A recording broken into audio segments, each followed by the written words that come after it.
Hello po, magandang hapon po. Ito po yung continuation, yung flood control design. Yan po. Ayan po yung RCA kung bakit tayo binabaha. Ayan po yung objectives. Mamaya tatalakayin ko yan. Ayan po yung scope. Ayan po yung reminders. Ayan po yung improvement plans. At makikita nyo na yung mga improvement plans. At ayan po yung reference. Ayan na po yung overview. So sa overview, may tubig doon. Tapos nag-iba ng kulay yung mga dahon doon, ng kawayan. Tapos yung mga bato na ginamit doon sa flood control ay reference ko sa seawall. Tapos po, ayan, nag-iba na yung kulay ng mga bato. Next, tapos yung lupa, nataniman ng kawayan, nag-iba na rin ang kulay. Ayun, niligyan ko na siya ng platada para hindi tumagas yung tubig kung sakali man.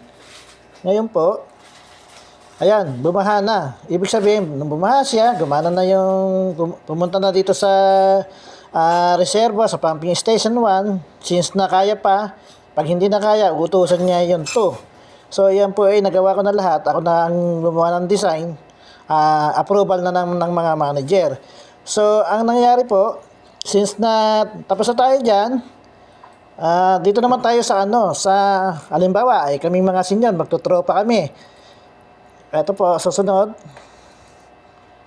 Ayan, pupunta po tayo sa hagdan.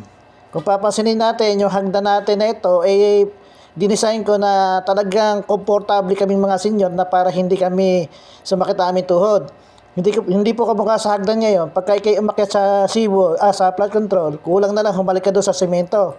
Yan po, ayan, pinaikot-ikot ko yan hanggang malaman at manamnam ng mga titingin. Gusto ko pati bata makita nila kung paano ko ginagawa yan. Ayun, hagdan. Tapos na po tayo sa hagdan. Di, syempre po, may railing naman. Ayan naman po yung railing. Kasi ang function ko niyan para sa safety ng lahat. Lalo-lalo na po yung mga bata. Baka may mga bata na maglalaro, tatakbo. Ayoko po silang malalaglag at ay nako, kawawa mga bata. So, pagkaraan naman po ng railing, yung po mga ilaw. Yung po mga ilaw na umiikot na yan ay mga solar lamp. Ibig pong sabihin, kahit gabi, kung sakali man na mayroong mamamasyal at malamig ang simoy ng hangin sa seawall o sa flood control, komportable po sila.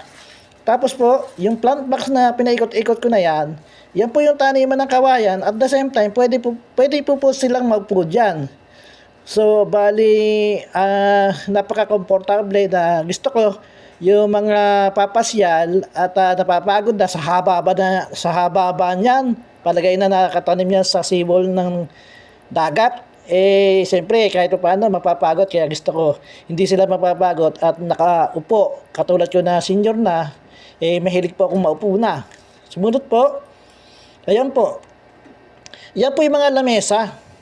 Pagka po mayroong mga nagpipiknik, pinagawa ko na po ng lamesa para hindi na po sila babayad ng lamesa sa cottage na 400 to 600 per table. Dito pa lang sa amin yun, sa Bakas. Ngayon, nalulungkot naman yung mga nagbabantay sa mga ganyang waterways na mga ilog, mga kadagatan natin, yung mga beach, baka maapektuhan. Pero yung mga beach, hindi natin pakikialaman yun. Yun lang mga mabababa. Sa totoo lang, yan ay pag-aari po ng estado. Ang seawall, ang mga shorelines, waterways, kahit masapa, magaong, masaluysoy, mabukal. Lahat po yan, pag-aari po ng estado yan. Kung kukunin ng estado yan, wala po silang magagawa riyan. Hindi po pag-aari ng pribado yan. So, lahat po ay libre. Dito sa aking gagawin na seawall, lahat po ay libre. Para po na sa ganoon, masaya ang lahat.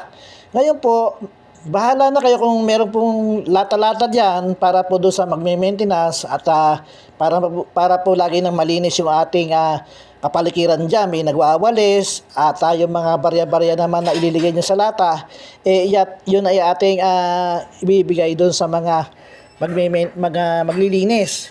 So, ang hinihiling ko lang po yung kalinisan ng bawat isa sa atin. Sana huwag natin pabayaan na may iwan tayong mga libag-libag. Kahit na walang ibig ko sabihin, tayo na yung magsimula na maglinis tayo. So, next topic, iba na naman po ito. Tapos na po yung nakaraan, yung overview. Pakikita ko naman po yung bakit may pumping station, ano ang kahalagahan ng pumping station. Salamat po.